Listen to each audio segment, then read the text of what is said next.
যারা যারা মোবাইল ব্যবহার করে তাদের জন্য আজকে গুরুত্বপূর্ণ একটা বিষয় নিয়ে চলে এসেছি। ভিডিওটা অবশ্যই লাস্ট অবধি দেখবেন।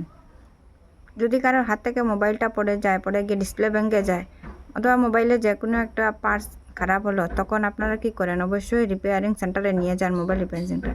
তখন দোকানদার কাকু তোমাকে বড়সড় একটা অ্যামাউন্ট বলে দেয় যে এত টাকা লাগবে, কিন্তু তোমার মনে হয় যে না, এত টাকা তো লাগবে না, এত রেট কি আবার, বা তোমার কাছে এত টাকা নেই। তখন তুমি কি করবে? তখন তুমি যে কোনো একজনের মোবাইল হাতে নেবে, নেওয়ার পর গুগলে যাবে, গিয়ে সার্চ করবে, maxv.com লিখে সার্চ করবে। সার্চ করার পর এখানে চলে আসবে যত মোবাইল কোম্পানির নাম আছে, সব মোবাইল কোম্পানির নাম এখানে চলে আসবে। তারপর যেটা তুমি ব্যবহার করো ওইটাতে ক্লিক করবে। যেমন ধরো আমি রিয়েলমি ইউজ করি, তো রিয়েলমিতে ক্লিক করলাম।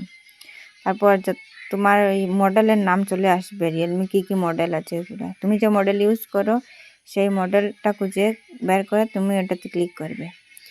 তাহলে দেখো, যদি এখানে তোমার মডেলের নাম না পাও, এখানে সার্চও করতে পারবে। ধরো আমি পাইনি, তার জন্য আমি সার্চ করলাম রিয়েলমি 12+5G লিখে সার্চ করলাম। সার্চ করার পর এখানে চলে আসলো, সব দেখতে পাচ্ছেন। টাচ স্ক্রিন খারাপ হয়েছে, এলসিডি স্ক্রিন, ফ্রন্ট গ্লাস সব কিছু চলে আসছে এখানে। ধরো আমার টাচ স্ক্রিন খারাপ হতো, টাচ স্ক্রিনে ক্লিক দিলাম।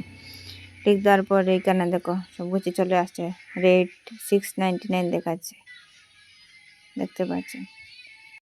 তারপর আবার ব্যাক মেরে মোবাইলে যতগুলো আরও পার্টস আছে ওইগুলা সবগুলা নাম দেখতে পারবেন।